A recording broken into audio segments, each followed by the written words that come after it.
Okay, this next award goes to Dylan Adams.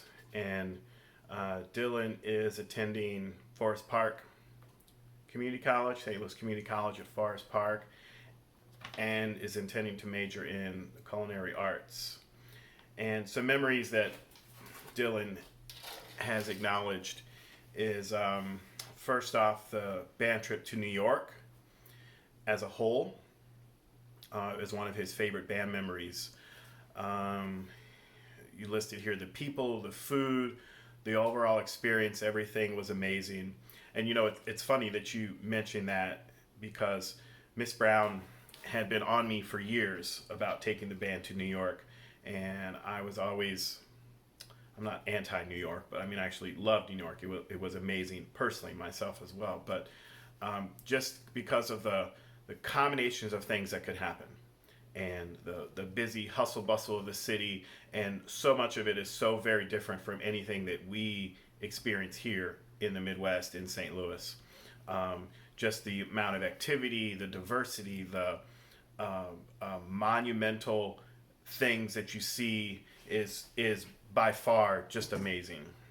And the fact that you mentioned that as one of your top memories, that makes me happy because we went to New York with I went, honestly, my stomach was in knots the whole time because any time, and I'm taking you guys some places because I think of all the bad things could happen. This could happen, so on and so on, and obviously going to New York, I played those scenarios in my mind thousands of times. You mentioned one of the things that was special to you is just the camaraderie, the closeness with Noah, Silas, Skylar, Sebastian, and just that togetherness you guys feel. And another thing that you wanted to acknowledge is the time in Disney with that you spent with Noah, Crystal, Sophia, and that you couldn't ask for better friends, and through the context of that trip, couldn't ask for a better time. So I do remember seeing you guys multiple times on the trip, and you all just looked happy. You all looked like you were enjoying yourselves. You looked like you were experiencing new things, and just the togetherness. Sometimes it's something that you can't always put your finger on, but you just kind of feel it and know it's there. Obviously, one of the other high points for you was the ping pong. After playing Noah and Silas for as long as you did, and you finally managed to beat them, and of course you were crowned championship win for yourself. And also you acknowledge that we owe one more game because right now we're tied 2-2, and obviously if this quarantine hadn't have been going on, I probably would have tipped the scale 3-2 in my favor in terms of our ping pong matches, but we'll have to shelve that until we get through this, and then the beatings can continue. So marching band competition, the one marching band competitions where we were a little defiant, we were a little angry. Some of the behind the scenes on that, we were just basically angry that it was going to be cold. It was a prelims final, and there were 8 bands there, and all 8 bands were doing the finals, and we were kind of angry over that. And a lot of bands want you to come to their contest and basically eat food at the contest, and I, in a moment of defiance, just said we're just going to go to a shopping mall nearby, and we're just going to eat lunch there and be warm and actually have a good meal instead of something disgusting. And that's kind of what we did. We just kind of went there and relaxed. And I guess you and Kramer got a moment where you guys played chess together. So I don't know if he's a good chess player. I know he studies it a lot and plays it a lot. And but you didn't tell me on here if you beat him. So we're just going to assume, we're going to go with Kramer on the nod and just probably assume that he beat you badly at that chess game. Now, however, you could probably beat him at ping pong very easily. So we'll let Kramer have the chess and you can have the ping pong.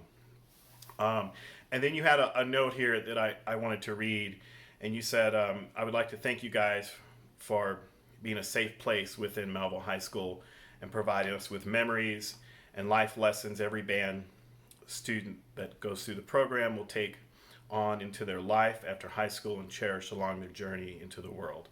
And this little blurb, man, that sums it up. I mean, you anything that I can say beyond this, it's in the shadows of this little blurb that you hit right here. And then you added one other bit you added to it is, I know you will definitely miss I will definitely miss the famous words, all right, guys, one more time.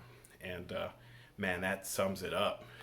So you can take that very comment that you and talk to any kid in America and talk to them about their band experience, and that little blurb that you just said, all right, guys, one more time, that would resonate with every kid everywhere. So, but thank you for sharing, and thanks for writing that. One of the things that I wanted to talk about you is you switching instruments when we needed to. So going from trombone to baritone, and you were a good trombone player, and you were also a good baritone player. And I was in favor of the switch, because we needed you in providing a little more maturity, a little more growth in the baritone sections. And that's kind of typical of you. Being a nice person. It's always pleasant with you, always giving. And I think the thing about it, which I when I think of you, is just kind of always being happy. Always passing you in the hallway and passing you the stairwell in the band room, and we kind of give each other a little kind of and sometimes we don't even have to say anything. We just kind of do a little nod, and or the little fun trash talking. And this is honestly, I love this as well.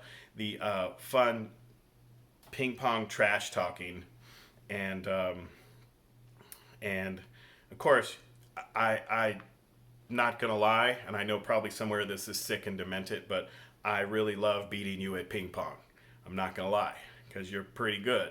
And I thought I knew who all the good players were in band, but you were kind of the little sleeper that just came out of the woodwork, and then you had some skills. So playing ping pong with you it's obviously a moment of trash talking and all that sort of stuff, but really to me what it is, it's just kind of an activity we can do together. We're not on our phones, we're not on our computers, but it's something where we're just kind of connecting as people.